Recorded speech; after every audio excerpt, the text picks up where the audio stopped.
Hey, everybody, and welcome to Tier 1 Interventions Podcast, where we look at your core classroom and we try to maximize your gifts and help you reach every student with their math, with their writing, and with their reading skills. But we concentrate mostly on math here at Tier 1 Interventions Podcast. And our math leader, Miss Jonily, is ready to share some gold nuggets today. Welcome to the podcast, Jonily. And they are gold nuggets because these last few weeks have been a whirlwind. I'm going to kind of take us back a little bit. And there's another community that I teach called a math teacher mastermind. And I'm going to launch our session today. It's not our age level right now because I, at 50 years old, cannot attend for 50 minutes probably without some kind of break. But my freshmen, 14, 15-year-olds, it's funny that they will do that every day about that time because what they're telling me is I'm zoning out now, which actually connects to this research that says that they can only focus for about their age. Now, Cheri, do you want to say anything on that? I know you're big into that, and if you don't, that's fine. No, you said it Okay. very plainly and very direct. That's Okay, excellent. exactly the case. But it gets to a point where our executive function skills around age 35 start going the other direction. That's why you at 50, me at 61. Yes, telling everybody my age today. That's why our attention spans gets to be shorter. And then as our brains start to age, the time decreases. But that dopamine hit that everybody wants, and that's why scrolling on Facebook is addicting, happens and is re-triggered every 7 seconds. That's why you need it again every 7 seconds. So it's perfectly makes sense why after about 15 minutes the kids are saying, hello, I'm zoning out now. Can you help refocus me? Create another novelty trigger, create that dopamine hit. And what I have done since the beginning of the year is after we transition after warm up and we start to get into the lesson, because sometimes we'll only be on warm up for about 6 or 7 minutes, sometimes longer. And then we transition to the lesson, or I start going over the warm up, depending on what that next 6 or 7 minutes look like in my classroom. I purposefully, since the beginning of the year, after about 14 minutes, I will randomly break out in song. And I do that deliberately and intentionally. It's not about mathematics. And there is a song of the day. One day it might just be, and girls just wanna have, they just wanna. It has nothing to do with the math. It's totally random. And all of a sudden the kids are like, now, in the first couple weeks when they met me, they were like, get me out of here. I don't know what's happening right now. But now they're asking for it because it's just funny to watch their teacher do that. But subconsciously, they're asking for it because after about 14 minutes, they need triggered again. They want to focus, they want to learn, they want to keep hearing me, but they're fighting with their brain. They're fighting with their brain because they want to so bad, but their brain isn't letting them. So they need something that's going to trigger their brain again. And that is something that I have done all year long, deliberately and intentionally.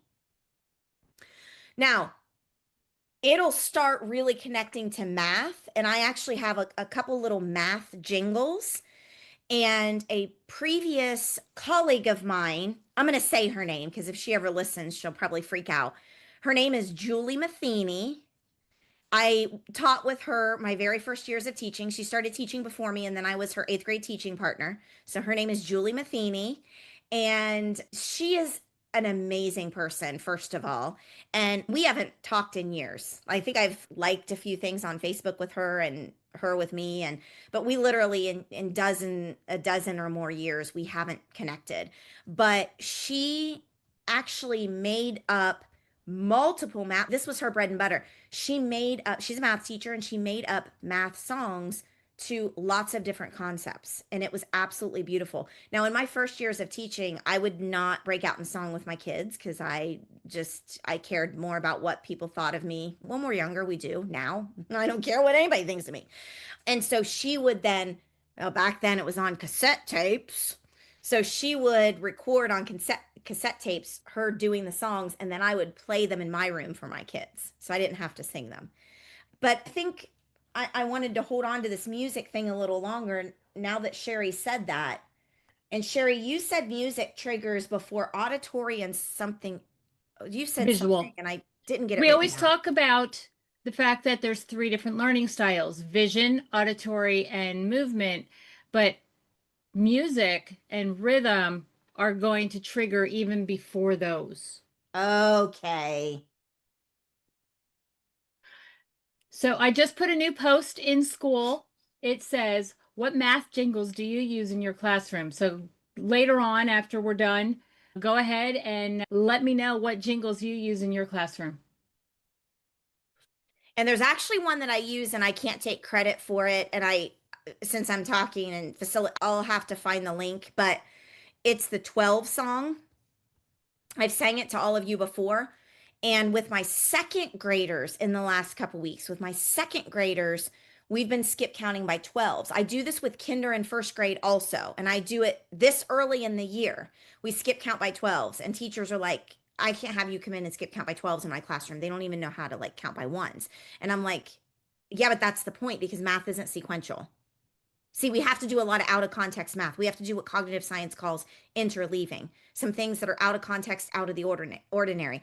One of the reasons that we have so many deficits and math scores are so dismal in the US is because we try to stay linear and sequential, and we don't do certain concepts until kids have mastered the previous ones. That is not how math should be taught because that is not how math is learned. So I want to randomly go in and have kids skip count by 12s. Now, what I do in those earlier grades to do this is I have quick dots, a set of dots that there are 12 of them, and we whisper count. So to get to the first number, we whisper 1, 2, 3, 4, 5, 6, 7, 8, 9, 10, 11, 12. And so once we count that chunk of dots, there's 12 dots in a chunk in a rectangle. I want you to hear this because in our level 2 math session, rectangles are the most essential for every kids to engage in every week of school. Every week of school, no matter what the grade level, I need kids seeing rectangles. Every week of school, every grade level in mathematics, I need kids seeing rectangles. There are so many variations of rectangles. And that is really what today's session is about. But I have quick dots, 12 dots in the form of a rectangle. The dimensions are 3 by 4. My second graders know what dimensions mean. It means how tall, how long. It means that a rectangle is 2 dimensions because we name it with 2 numbers, 3 by 4. And so my kids have all this lingo and terminology. Now they circle 12 on a 100 chart or 120 chart because that's the first number we count when we skip count by 12s. It's the first number, 12. The second number we count, we can whisper count to figure it out. So we can touch dots again. 13, 14, 15, 16, 17, 18, 19, 20, 21, 22, 23, 24. Now, yesterday when I was doing this with a group of second graders, when I got to 7, 8, 9, some of the kids said 9 because they saw the rectangle of 12, but in their head, they wanted it so bad to be 9. So when we got to 13, 14, 15, 16, 17, 18, 19, 21, like they yelled 21. And I knew they were going to because they yelled 9 on the previous instead of 12. So only a couple kids, so we call that the loud number. So 2 kids were like 21. And then the rest of the class kept going 22, 23. And so they just experientially caught, oh shoot, it's not 21. I'm not really sure why it's not 21, but nobody. And then we continued. They saw then there were 3 more dots. 22, 23, 24. So I said, okay, how much is 112? 12. How much are 2 12s? 24. And they're seeing this with dots, with a visual, touching them. And the dots are arranged in a rectangle. This is all very deliberate and intentional. And then they have their chart, their number chart. They now circle 24. So then I'll reiterate. How much is 112? 12. How much are 2 12s? 24. What's the first number you circled on your 120 chart? 12. What's the second number you circled? 24. So it's always doing things, the same thing in a different way with a different flavor.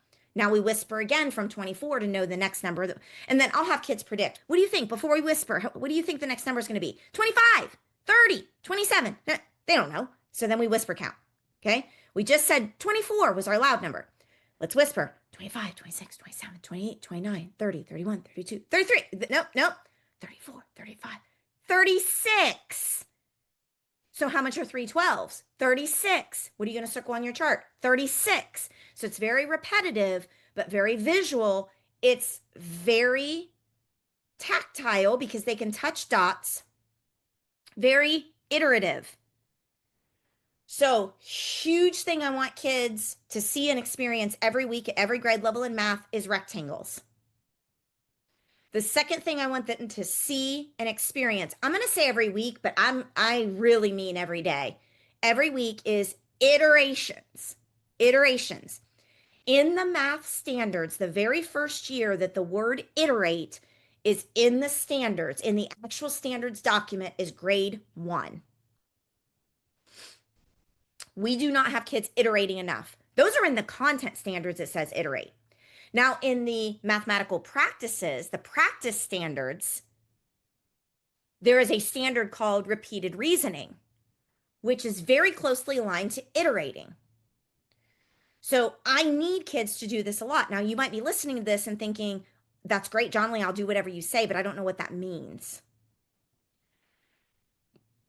Pin that for a moment. You've seen an example of it, but pin it. Then we say, how much are 4 12s? Let's do it together. Let's whisper count as a class. Then I released the kids and I said, okay, go ahead on your own and you're going to circle how much 5 12s, 6 12s, 7 12s are. Now they had 120 charts. So one of the questions I wrote on the board is, how many skip counts by 12s is 120?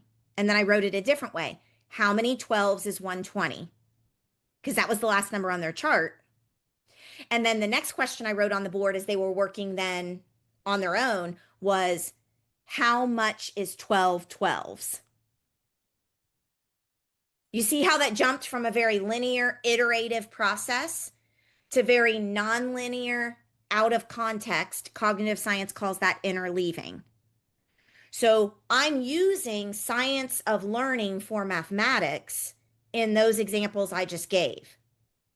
Yes, some of what we do needs to be iterative, repetitive, linear, but there needs to be lots of jolts of what I'm going to call novelty, because novelty motivates us. Novelty re-triggers the brain. Expect the unexpected. And the science behind novelty is interleaving. I use the phrase out of context because for them it seems out of context but connected. But what it does is it breaks the linear repetitive cycle. Because if kids only learn in linear repetitive cycles, they're falling short of high math achievement. That's a wrap on today's look at nonlinear instruction and why our Type A math habits sometimes hold students back. Next week, we dive into the heart of the Mastery Math method, rectangles, interleaving, iteration, and why kids should be working with structure, not worksheets. This is where classrooms get transformed. And hey, if you're loving this and want to get the full workshop where we go step by step into the Mastery Math method, you can sign up to experience one workshop for just $47. The link is waiting for you in the show notes. Leave your comments below.